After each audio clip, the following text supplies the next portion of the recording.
All right, moments ago, we discussed DACA and the latest battle over immigration in Washington. Joining me right now is presidential historian Doug Wead.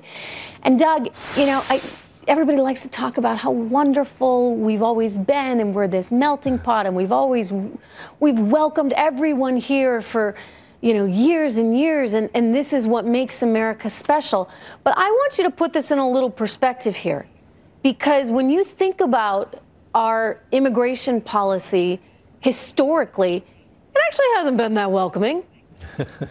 It's always been an issue and something to debate and discuss. The Alien and Sedition Act, which was signed into law by John Adams, said, among other things, that the president had the power to arrest, detain, and deport any immigrant who violated the law, and they did. And another provision said that the president of the United States should arrest, detain, and deport any immigrant who came from a hostile nation, not a nation that was at war with us, but was just considered hostile to our principles.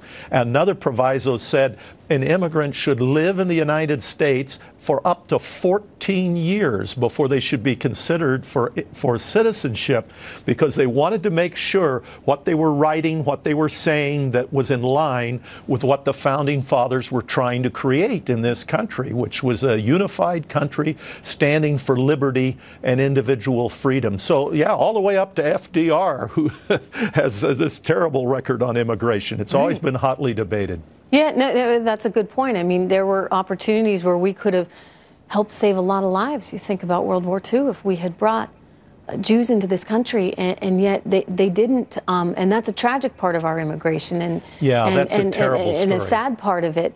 But they were so concerned with these people were German. And there was such a fear of the Germans during World War II and them being perceived as enemies. And we can go on through the list, but there's sort of this just idealized version of history, I guess. And it's one that we're all taught. And look, we're all from immigrants, right? We wouldn't be here as Americans if people had not taken that chance to immigrate to this country. But as we think about it going forward, I think that there are some valuable principles that you mentioned with John Adams. And sort of looking at the preciousness of citizenship here and how we need the right people who believe in our values and believe in freedom and patriotism. That's who we want here.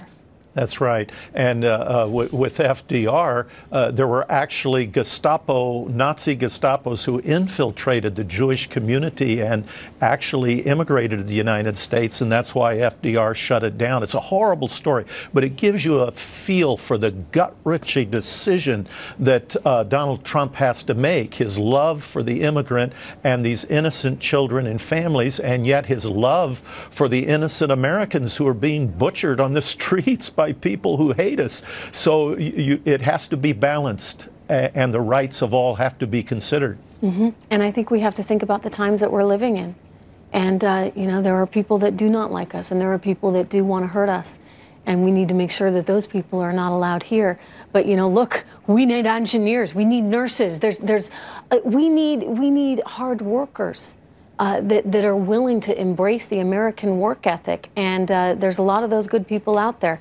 So let's streamline this to make it easier for them and impossible for the bad guys to get here. Doug, it is wonderful to see you.